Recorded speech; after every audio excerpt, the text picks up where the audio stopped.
bien? Moi ça va nickel. Aujourd'hui on se retrouve pour une nouvelle critique, cette fois de séries et non de films. La dernière fois on avait commencé par une série très particulière qui était la saison 4 de Stranger Things et que je pense que beaucoup d'entre vous ont aimé. D'ailleurs pour ceux qui n'ont pas encore vu, je vous invite à aller la voir et dans la description. Mais là on va s'attaquer à un tout autre genre. Là on va s'attaquer à une saison finale d'une série qui a commencé en 2020. J'arrête le blabla, vous avez deviné, vous avez vu à travers ce fond d'écran mais également sur la miniature. Comme vous avez pu le voir, aujourd'hui nous allons parler de la saison 5 de Jurassic World, la colonie du Crétacé. Les gars, ils arrivent!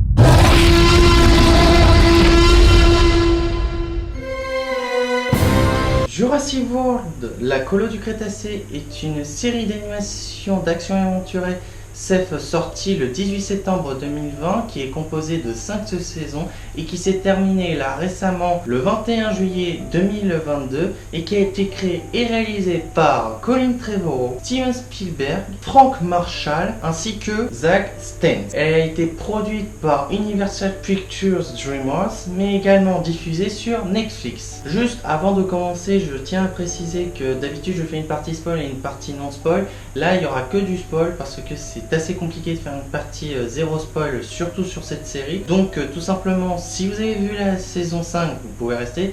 Ceux qui n'ont pas vu la série, regardez-la. Et ceux qui n'ont pas encore vu la saison 5, regardez-la également.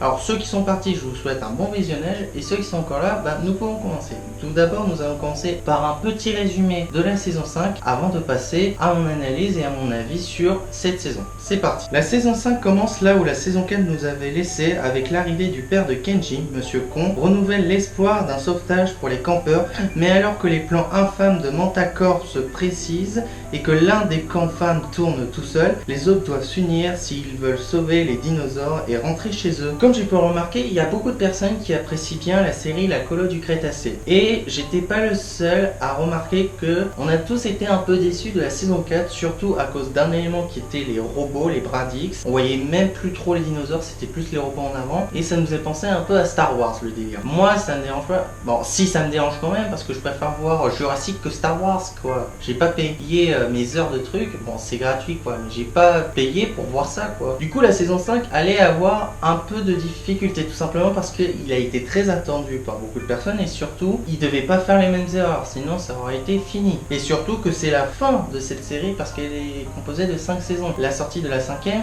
annonce tout simplement la fin de la série La Colonie du Crétacé. On va commencer étape par étape, comme je vous ai précisé il y aura que du spoil donc il n'y aura pas de partie spoil même si des fois vous allez voir que je dis pas sans vraiment dire. Mais on va commencer petit à petit et on va commencer d'abord sur l'histoire et le scénario dans sa globalité. Alors pour vous expliquer le scénario, je l'ai trouvé intéressant et entraînant. J'ai trouvé qu'il a été plus intéressant qu'à la saison 4, plus précisément la saison précédente, bon c'est logique. Et en vrai, j'étais agréablement surpris des choix qu'ils ont pris sur certaines décisions que je vous présenterai au fur et à mesure de la vidéo. Et en vrai, surtout sur quelques détails, parce que tout simplement, je trouve qu'ils ont bien chiffonné quelques problèmes, enfin beaucoup de problèmes qui étaient présentés dans la saison 4 et qu'ils en ont gommé une grande partie. Il y en a quand même quelques-uns, mais quand même, il y en a beaucoup moins et ils sont plus agréables et surtout on peut les accepter puisque c'est une série d'animation tout simplement. Ce que j'ai beaucoup aimé sur les décisions du scénario qui ont été prises, c'est tout simplement les retournements de situation qui ont été choisis au fur et à mesure de la série et ce qui a été très intéressant. Et surtout un autre point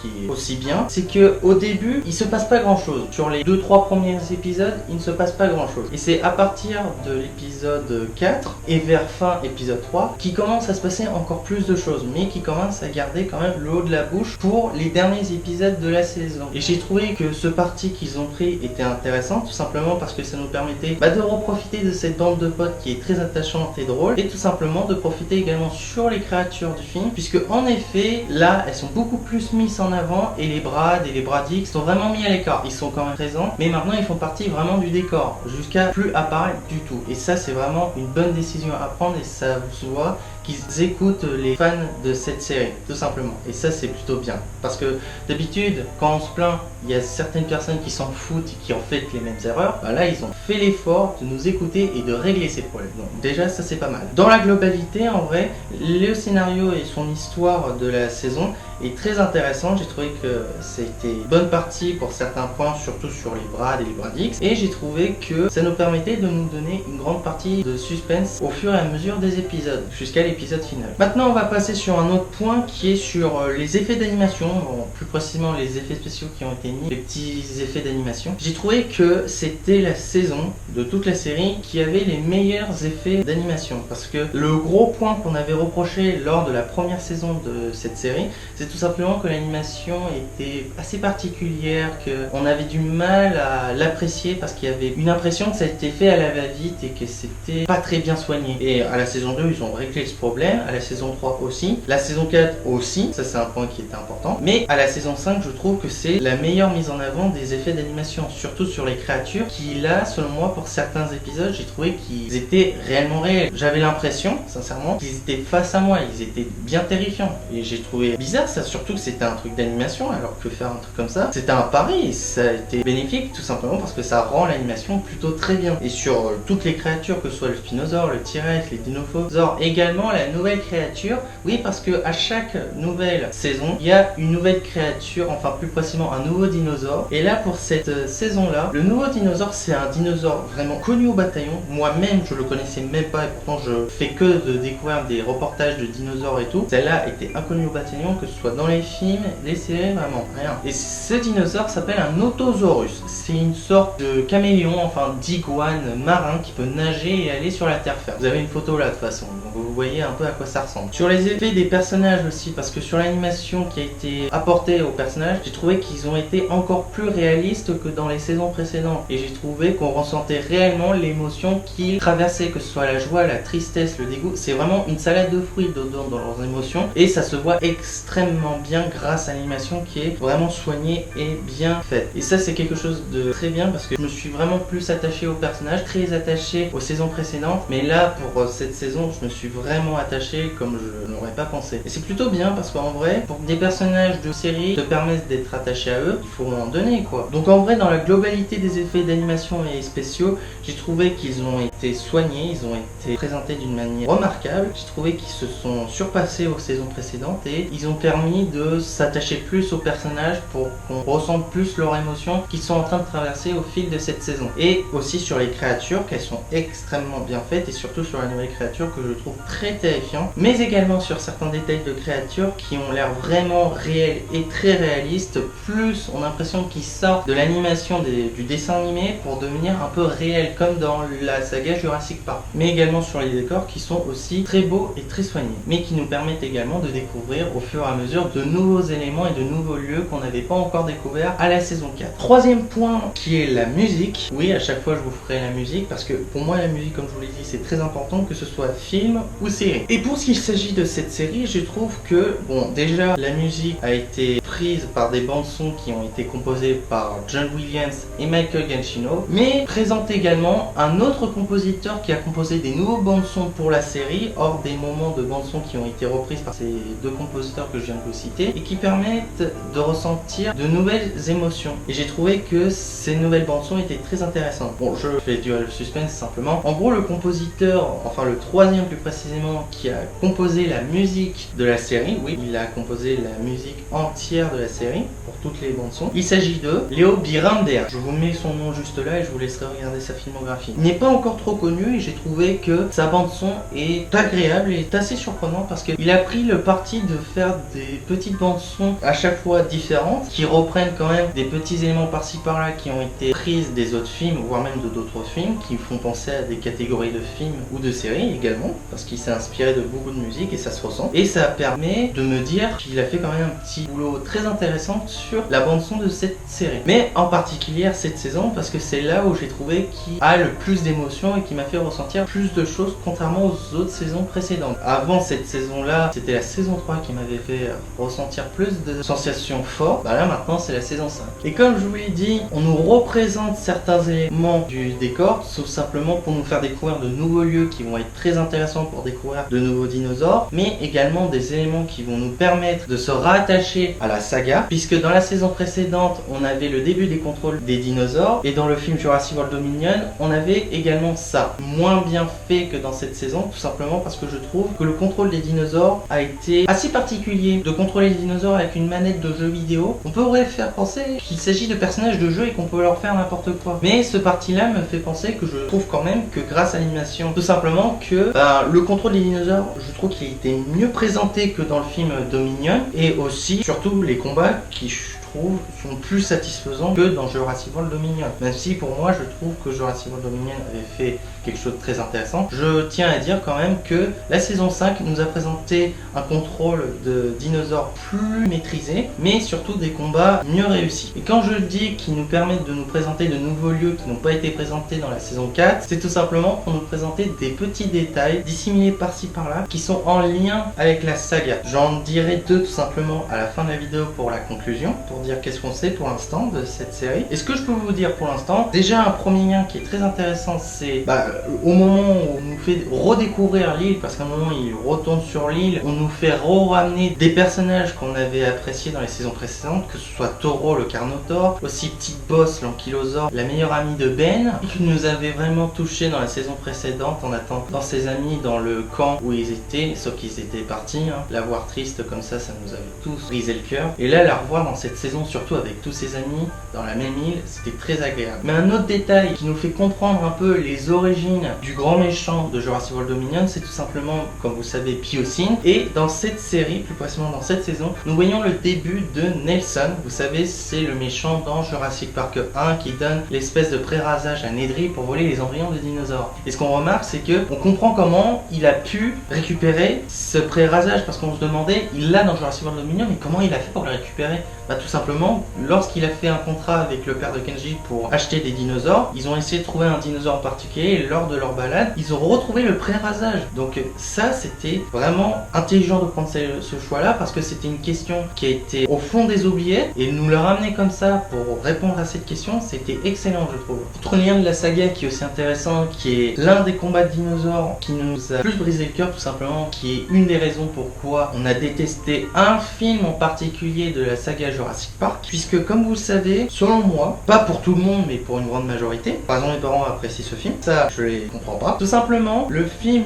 le plus détesté par la communauté de Jurassic, c'est tout simplement Jurassic Park 3, pour plusieurs raisons, mais la meilleure, enfin la pire surtout, c'est tout simplement le combat entre le T-Rex et le Spinosaure, tout simplement parce qu'on nous met une scène où le T-Rex se fait buter par le Spinosaure, mais surtout que c'est même pas une créature le Spinosaure, c'est mal fait et surtout il ressemblait pas à un dinosaure, ça ressemblait à un monstre. Indominus Rex, contrairement au Spino, c'est rien là. Et là, ce qui m'avait vraiment saoulé, c'est que lors des derniers épisodes, plus précisément les deux derniers, on nous remet une scène de combat du Spinosaure et du T-Rex. Et ce qui a été très chiant, c'est que on nous tue encore un T-Rex. Même si c'est pas Roberta, ça nous fait chier quand même. Dans Jurassic Park 3, c'était pas Roberta non plus. Et là, ils nous fait encore la même erreur. Moi, je me suis dit, putain, ils ont pas appris la leçon. Non, c'est pas possible. Et c'est un des sentiments que j'ai fait, c'est le retournement de situation, comme j'ai dit un peu plus tôt, tout simplement. Parce qu'on nous a fait croire que le T-Rex est mort pour qu'il revienne plus fort et pour massacrer le Spino. Et quand j'ai vu ça, je me suis dit, putain, ils ne sont pas foutus de notre gueule, ils ont vraiment écouté les fans. Et ça, ce choix-là qu'ils ont pris, c'est tout simplement un moyen de se rattraper sur les erreurs que le réalisateur du troisième film, plus précisément Jurassic Park 3, oui j'aime pas ce film, a fait tout simplement. Et c'était très intéressant de faire ça. Tout simplement, ça a permis au T-Rex d'avoir sa revanche.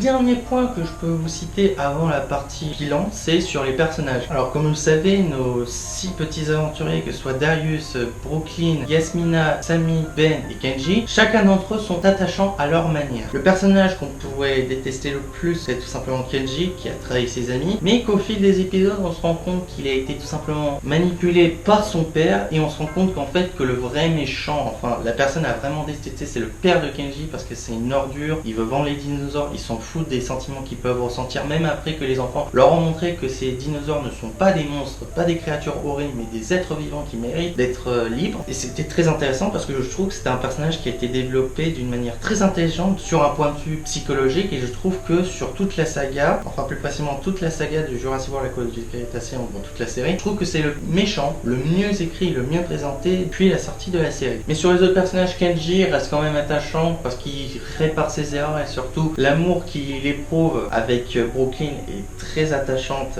Déjà dans la saison précédente, elle était très attachante, elle se développait au petit à petit avec les petites erreurs d'adolescente classiques et tout, parce que dans la saison 4 on nous faisait comprendre que à ce moment-là ils avaient vécu des mois et des mois ensemble tous les jours, et ils commençaient à ressentir plus d'affection, voire même une grande affinité certains les uns aux autres. Et chose qui est très intéressante, c'est qu'ils nous le reprouvent dans cette saison. Déjà lorsque Brooklyn accepte de pardonner à Kenji, il lui laisse une seconde chance et se remettent de nouveau ensemble, mais sur un autre détail qui est un autre couple, oui, littéralement un autre couple, qui est tout simplement un couple que personne n'attendait, que beaucoup de personnes se seraient ben avec une autre personne. Alors calmez-vous, j'expliquerai pourquoi je savais que ce serait ce couple. C'est tout simplement le couple de Sami et de Yasmina. Oui, Yasmina a éprouvé une grande passion au fur et à mesure qu'il a fait éprouver une grande passion pour Sami, et qu'ils éprouvent en fait l'un envers l'autre. Et ce qui est très intéressant, c'est que pour une série, surtout une série d'animation, prendre ce choix-là de faire un couple qui sort de la normale, c'est assez particulier, personne ne l'aurait fait. Et là, c'était également un autre pari risqué, et ça a été réussi parce que je trouve personnellement que ce couple-là a été plus fort et plus maîtrisé, et qui nous a fait ressentir plus d'émotions que celui de Kenji et de Brooklyn. Même si quand même le couple, comme je vous l'ai dit, Kenji Brooklyn est très bien, je trouve quand même que le couple Sami et Yasmina est aussi très très bien. Et pour moi, depuis la saison 3, je m'étais douté, j'étais sûr qu'ils allaient se mettre ensemble. Vous allez me demander, mais comment tu peux savoir? Mais tout simplement parce que ça se voyait, parce qu'au fur des épisodes, on pouvait penser que c'était de l'amitié. Moi aussi je pensais. Mais vers la saison 3, j'ai plus trouvé qu'il ressentait, surtout Yas, une grande affection pour Sami. Vraiment, de se donner à fond pour elle, même si on peut penser quand même que c'est une forte amitié. Pour moi, vraiment au fond de moi, je ne saurais pas comment l'expliquer, je sentais qu'ils étaient très proches, et que ce duo-là a été fait pour s'unir, hein, sincèrement, pour le meilleur comme le pire. Et la saison 5 m'a fait tout simplement prouver ce que je ressentais, et pour moi, j'étais très contente de ça. Moi, j'avais sorti une bouteille de champagne. Ouais, je pense. D'ailleurs, je crois qu'il reste en fond. Je vais peut-être aller le boire. Bon, pour revenir plus sérieusement, je trouve que les personnages les plus intéressants, enfin les plus attachants, parce qu'ils ont tous été intéressants, c'était le couple Sami et Yaz, et tout simplement que c'est un amour réciproque et qui va durer, ça c'est sûr. Et j'ai beaucoup aimé l'idée de prendre ce pari, tout simplement parce que c'est un pari qui a été réussi, et ça a permis de se démarquer des autres séries, je pense. Bon, même s'il y a plein de séries, je pense, qui ont pris aussi ce choix-là, pour une série d'animation qui est faite à la base pour les enfants, c'est très particulier. Comme je vous l'ai dit, pour les créatures qui ressortent un peu, qui deviennent plus réelles que tout simplement une série d'animation. Ben est également aussi très attachant, mais je trouve qu'il est mis un peu de côté, mais qui est quand même un peu un confident pour Yasmina, et qui l'encourage, et qui l'a permis de se donner la force d'avouer ses sentiments. Donc en vrai, je trouve qu'il a une part aussi d'importance, mais également nous faire ressentir une scène aussi très forte en émotion, qui est la retrouvaille avec Petite Boss, qui est tout simplement très forte, puisque elle aussi a été contrôlée par une puce, et grâce à l'amour qu'ils ressentent l'un envers l'autre d'amitié, qui a été plus fort à ce moment-là, et que Petite Boss a été plus forte que la puce de contrôle. Darius est aussi un personnage intéressant, puisque je l'ai jamais vu aussi bas. À chaque fois il a une petite partie de déprime, mais je trouve quand même que là c'était partie un petit peu plus déprimante de lui, parce qu'il commence vraiment à douter de lui, qu'il pense que c'est une ordure, tout simplement parce qu'il échoue à chaque fois. Mais on le fait comprendre, surtout son groupe d'amis, que c'est quelqu'un de très fort, et que malgré ça, ça n'éteindra jamais la lumière de courage qu'il aura en lui. Et ça c'est vraiment intéressant, parce que ce groupe d'amitié, que ce soit pour les hauts et les bas, ils se soutiennent mutuellement toujours jusqu'au bout des choses, et ça leur permet de gagner tous les combats. Pour conclure sur les personnages, la grande majorité des personnages sont très attachants, ils sont très réussis, et pour moi les plus réussis c'est le couple Samy et Yas, comme je vous l'ai cité, et qui nous permettent également de découvrir un nouveau couple. Et en vrai me fait dire que c'est des morales à prendre en compte, tout simplement parce que ce sont des personnalités et des personnes qui peuvent être représentées parmi vous aujourd'hui, et à mon avis ça il faut prendre en compte, simplement parce que ça permet, je pense, d'en tirer des valeurs, simplement par exemple de profiter de la vie, que l'union fait la force, mais également que l'amitié est une qualité très importante et qu'elle est très puissante. Donc pour conclure, qu'est-ce qu'on peut penser de la saison 5, mais plus important, qu'est-ce qu'on peut penser de la série dans sa globalité, puisque comme je vous l'ai dit au début de la vidéo et au fur et à mesure, c'est la dernière saison et tout simplement que la série La Colo du Crétacé est terminée. Alors moi ce que je peux penser, c'est que tout simplement, hors de la saison 1 qui était intéressante sur les personnages, mais que l'animation était un peu le petit souci de la réussite de cette série, à partir de la saison 2 jusqu'à la saison 5, on nous présente une animation excellente avec des personnages très attachants en couleurs qui nous permettent de vivre des aventures incroyables, des nouvelles créatures très réussites, que ce soit les hybrides, que ce soit les créatures classiques, que ce soit les créatures qu'on connaît depuis des années, depuis les premiers films. Dans la grande majorité, je trouve que la série La Colo du Crétacé a été une série incroyable et que je suis passé à côté. Je me demande pourquoi je suis passé à côté. J'ai vraiment regardé genre une semaine avant que la saison 4 sorte quoi. Puis après j'ai été en pause jusqu'à la saison 5 et lors de sa sortie, j'ai vraiment torché la série toute la journée. Donc en vrai, la série La Colo du Crétacé est une série d'animation très intéressante qui permet de mettre en avant la saga Jurassic Park. Je trouve qu'elle était meilleure que le film Dominion et je trouve quand même que ça permet de rattacher à la saga parce que c'est pas hors sujet, ça permet de faire le lien avec tous les films, dont un lien en particulier parce que tout simplement, à la fin, qu'est-ce qui se passe? Qu'est-ce qu'on sait pour l'instant sur la série et sur les films? Tout simplement une discussion des années après, parce que un autre moment bouleversant et émouvant, c'est tout simplement lorsque les enfants finissent enfin à rentrer chez eux sur la côte, que leurs parents, leur famille les accueillent à bras ouverts, une grande scène d'émotion forte, mais que surtout Darius parle dans le fond, mais avec une voix beaucoup plus adulte, nous fait comprendre que c'est une transition des années après qui nous montre ces personnages qui sont toujours liés par leur amitié depuis des années, ont grandi et ont développé beaucoup plus leur amitié l'un envers l'autre ou leurs sentiments amoureux, comme vous le savez, mais également sur chacun leur passion, mais également de faire partager cette histoire à travers le monde. Et à travers cette discussion qu'on peut voir quand ils ont bien grandi, c'est tout simplement au moment où Brooklyn finit par parler et mentionne le manoir Lockwood qui est présenté dans Jurassic World Fallen Kingdom. Les événements où, à la fin du film, on voit les dinosaures s'échapper de ce manoir et ils finissent à aller sur le continent et se disperser à travers le globe. Et ça a été confirmé, surtout après cette discussion d'appel vidéo, lorsque Darius continue à écrire pour ses fans qui ont regardé sa conclusion de cette aventure et entend dehors des tremblements et tout, il regarde à travers la fenêtre et on voit à travers un reflet, on voit la réaction du personnage de Darius qui a un dinosaure et qui tout simplement nous fait comprendre que les dinosaures sont maintenant parmi nous et qui fait un lien tout simplement pour expliquer la suite des aventures et qui annonce tout simplement le film Jurassic World Dominion. Même s'il est déjà sorti, ça annonçait tout simplement qu'après il y aurait Jurassic World Dominion. Donc pour l'instant, ce qu'on sait, c'est que